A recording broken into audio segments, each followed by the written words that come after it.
Berachot Perek Chet, Mishnah Chet. We'll continue our learning in memory of my father, Harav Simcha ben Yitzchak Kalman. So now we've discussed, there's a halacha based on a Gemara that talks about whether you should make a bracha in Berachot Hamazon, benching ala kos, i.e., when you bench it, you bench with a cup of wine. I'm sure you've seen this. The guy takes the wine, right? You've seen it. Okay? Is it a requirement or is it not a requirement? So the Gemara says the following. Whether it's a requirement or not. The Gemara says the following. This is a Gemara in Berachot Nun Aleph Amud Aleph. Amar Rav Yochanan, says Rav Yochanan.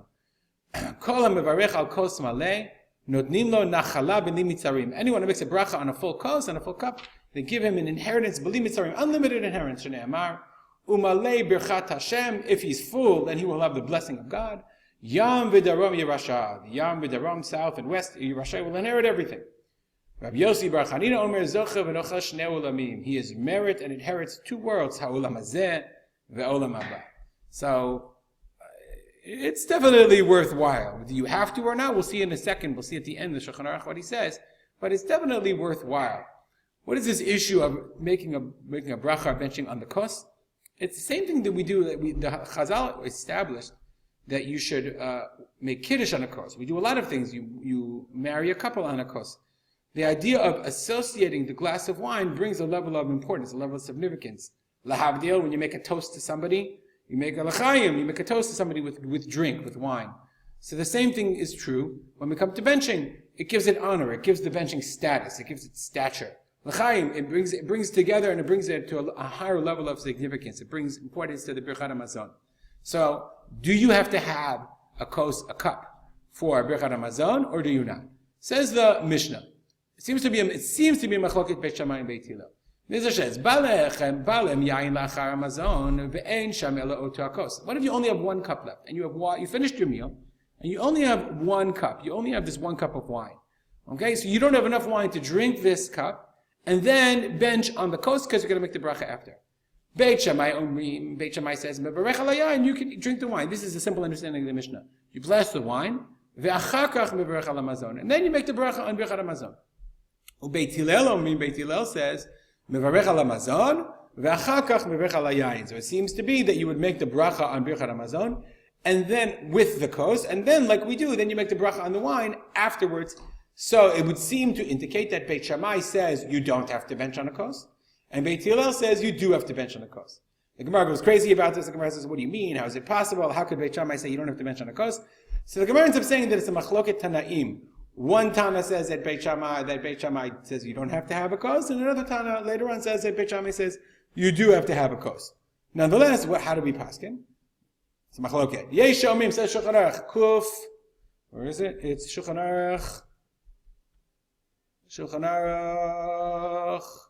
Here we are. Kuf Pei Bet. Seif Aleph. So I'll go back to here. Yesh Omim. Some say Berachot Hamazon tu nakos afilu biyachid. Even an individual in your lunchbox, you pack a little bottle of wine and a bent and a becher. V'sarich lachzer alav v'lo yachal im ein lo kos avarech alav. A person should not even eat if he doesn't have a kos to make benching on. Imu mitzapeh ve'efshar sheyeh lo. Afilim sarich la'avor zman achila achat. Even if you have to skip a whole meal.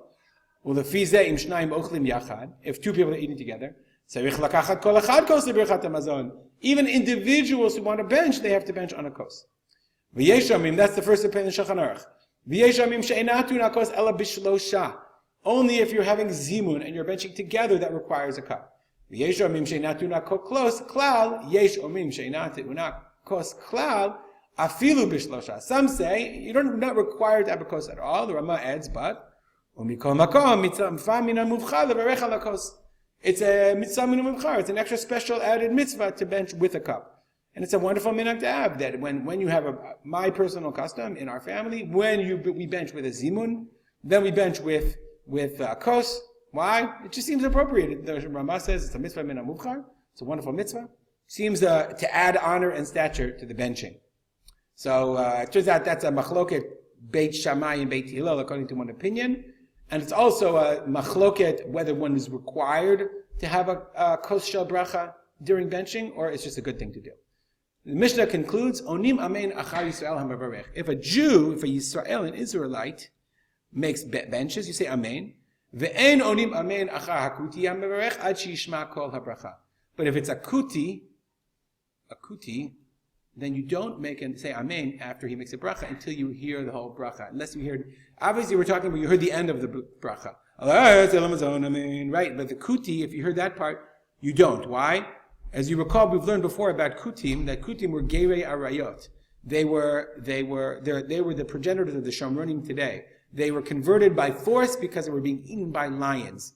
So they accepted the dominion of Ribono Shel Olam, of God, but they still worshipped Har Grizim. So you didn't really know if the kuti was making a bracha to God, or he was making a bracha to Har Grizim, which is holy in their eyes. They feel Har Grizim is holy. So therefore, you had to hear, if a kuti makes a bracha, you had to hear the whole bracha, Baruch Atah Hashem Elokeinu Melech Haolam, Hazanat HaKol, and then you could say Amen, because then you were saying Amen and sure that he was blessing the same God that you were. It just highlights again, in the Mishnah, in the times of the Mishnah, you were interspersed with different people. Now we don't know how religious they are. Back then you didn't know if they were religious, i.e. if they were worshiping the same God that you were. And they were benching the same benching. Must have been a very confusing time, although pretty confusing nowadays too. As always, comments or questions are spolter@gmail.com. Have a great day.